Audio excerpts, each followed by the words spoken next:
Hi everyone, I'm here today to show you how you can create your own Seesaw activity with a Word document that you have created. So first I'm going to show you actually just how to basically create one. I know many of you are familiar with creating your own worksheets in a word processing document, but I'm going to show you how you can create like a sorting activity. So first I'm going to open up my word processing document. I use Microsoft Word. You can see I've already have my worksheet formatted to landscape, and I have my margins all set up. I like to add a background to my activities for my students, so I'm going to go into Insert a Photo, and then I'm going to go into my clip art file. In my clip art file, I typically have some borders and backgrounds that I like to use when I'm creating worksheets for my students. So this is one that I do like to use. I'm going to go ahead and I'm going to make it fit the page the best that it can. After that, I'm going to go in and I'm going to create a text box, and the text box is going to give my worksheet a title. I'm going to change the justification to be centered. I'm going to change the font size and color so that it looks nice on the page. I have a font named Chalk Duster that I'm going to be using, and then I'm going to change my size. This is going to be sorting for long and short A. I'm going to highlight it one more time and change my color to white so that my students can see it better. One of the other things I'm going to do is I'm actually going to fill the box. Okay, what I'm going to do is I'm going to fill it with white, and then I'm going to change the transparency, which you can see up here, just so that it dulls the background just a little bit without losing it completely. I'm going to make this text box just a little smaller. The next thing I want to do is I want to create an E-chart that my students will have. So my students will have 3 sorting columns. So I'm going to go ahead and I'm going to try to make that line as straight as possible. And once I've got it made, I'm going to format it. I want to make it black so that it stands out. And then I'm going to make another line.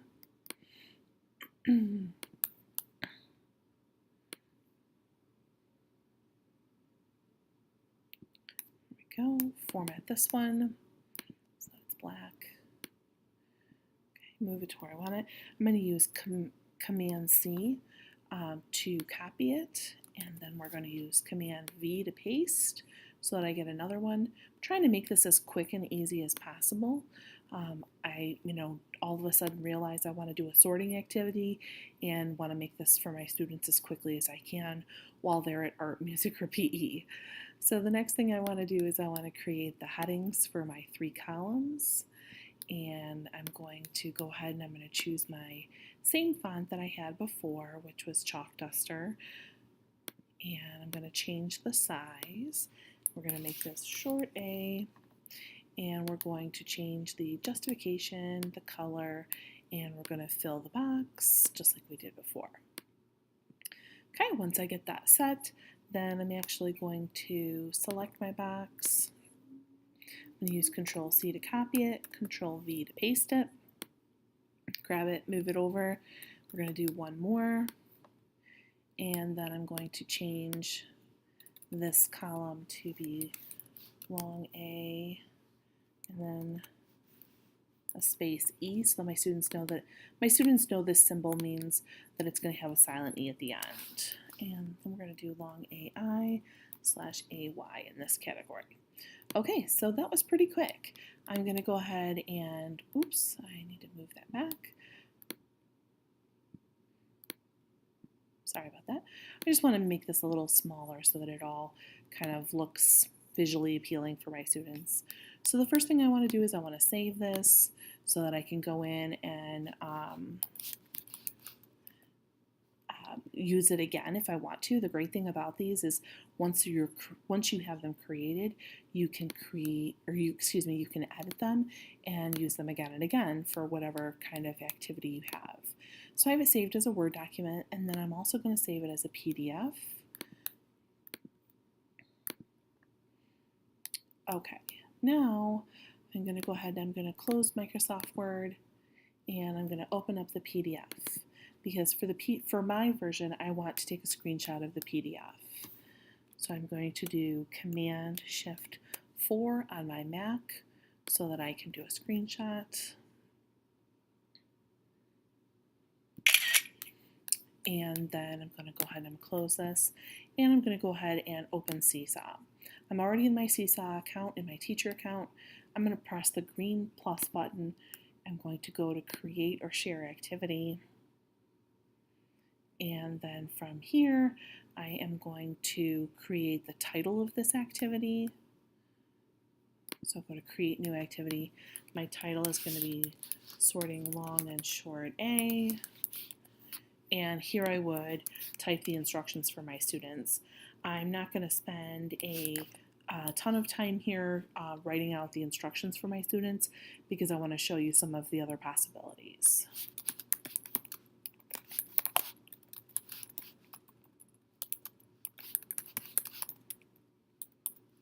Okay, once I've typed in all the instructions for my students, I can add voice instructions if I so choose. For this activity, I'm not going to do that. Then this next one is adding multimedia instruction or an example. I definitely do want to add an example. If it were a more complicated activity, I might include a YouTube video or a safe share video so that my students can actually watch the activity being done. But for right now, I just need to give them an example. So I'm going to go here. I'm going to select it from my computer. And here's my desktop. You can see that I can add the PDF and I can add the JPEG. Since it's just the example, I'm going to insert the PDF. But when I put in the activity for my students to manipulate, I have to use a JPEG. They need to be able to, a JPEG allows them to manipulate the activity that you want them to do. So I'm going to say open, looks good. And I'm going to go ahead and click the green check mark so that it can be added to the activity. From here, after I'm done with that, I'm going to then click on including a template for the students to edit once it's done uploading to Seesaw. Okay, I'm going to come down here and add template for student responses. Same thing, I'm going to choose add file. I'm going to select it from my computer. But this time, remember, I'm going to choose the screenshot. Okay, there it is. Okay, now I want to create little word labels that my students can drag to each column so that I can see they understand the difference between long and short A. So I'm going to click on label, and now it gives me this little box where I can type. So I'm going to type the word cat, but I want you to see down here I can change the style of that. It's one of the things I really like about this, about creating sorting activities in Seesaw, is they can make really cute little labels. You can customize them. You can change the size, the font, the color, the justification. You can pretty much change just about everything. But just for simplicity purposes, I'm going to go ahead, I'm just going to leave it the way it is. And I'm going to go ahead, I'm going to click it over here. I'm going to click my screen again, I'm going to type another one, and then I'm going to stack them on top of one another so that my students can just go in and then sort them.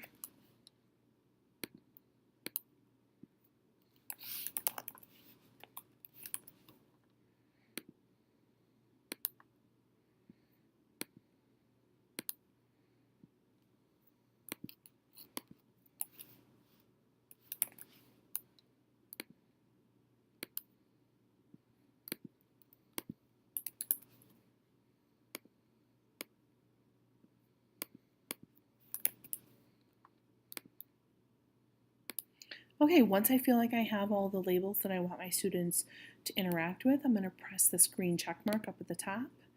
And if I need to, I can add some other things, but I think it's pretty good for now, so I'm going to press the green check mark button. Okay, it's going to upload this. This is going to be the template that my students are going to be interacting with. They're going to be moving those word labels around to the correct categories so I can check for their understanding of the concept.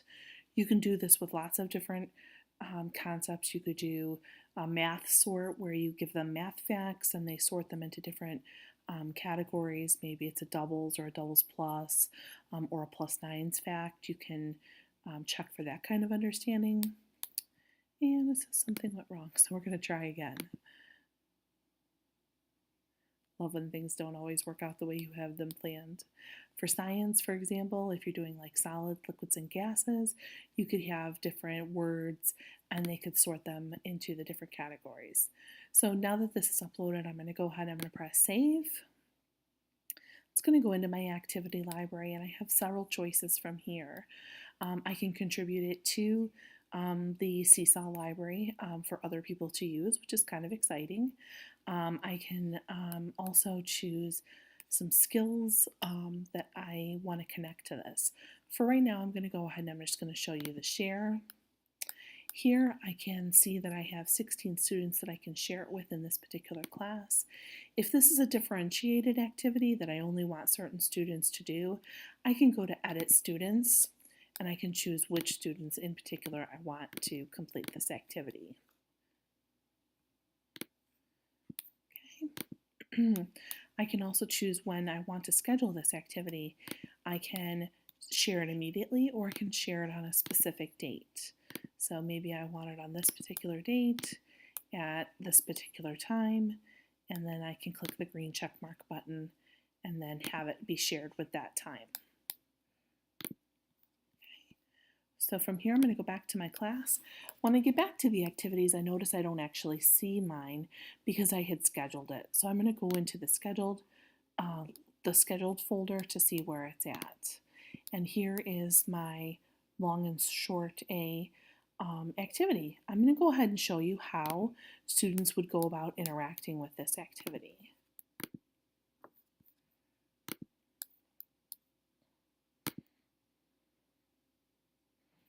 So if this were Bethany, Bethany could go in. She could, first of all, she can view the instructions by clicking on View Instructions, which is really helpful for some students because they might need to go back and check their understanding of the activity. Okay, then they can go in and they can actually click on the label and then be able to manipulate and move these words around.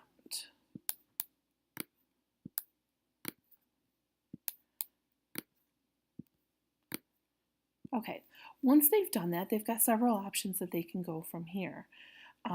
I can press the green check mark button, and then what they can do is they can record their thinking. I like this option because sometimes I like to know what my students were thinking as to why they sorted a certain way.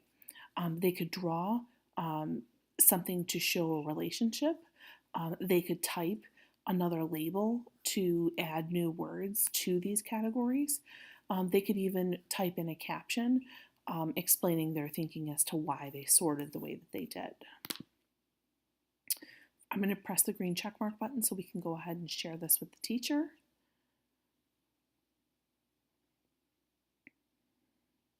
And now it's been shared with the teacher. Okay, from here as the classroom teacher, what I can do is, since I'm in teacher mode, I can actually just go to activities. I can go to the scheduled activities to take a look at see who has responded and who hasn't. I press on this, I click on this green or gray bar, excuse me, and then I get a nice window of who has completed it and who hasn't. If I want to check and see Bethany specifically, I can click on hers from here instead of having to sort through the whole entire journal at once. So it gives you some nice options for organization. So in a nutshell, that's how you can create your own worksheet in a Word document that you can then create and post into Seesaw as an activity. Thank you.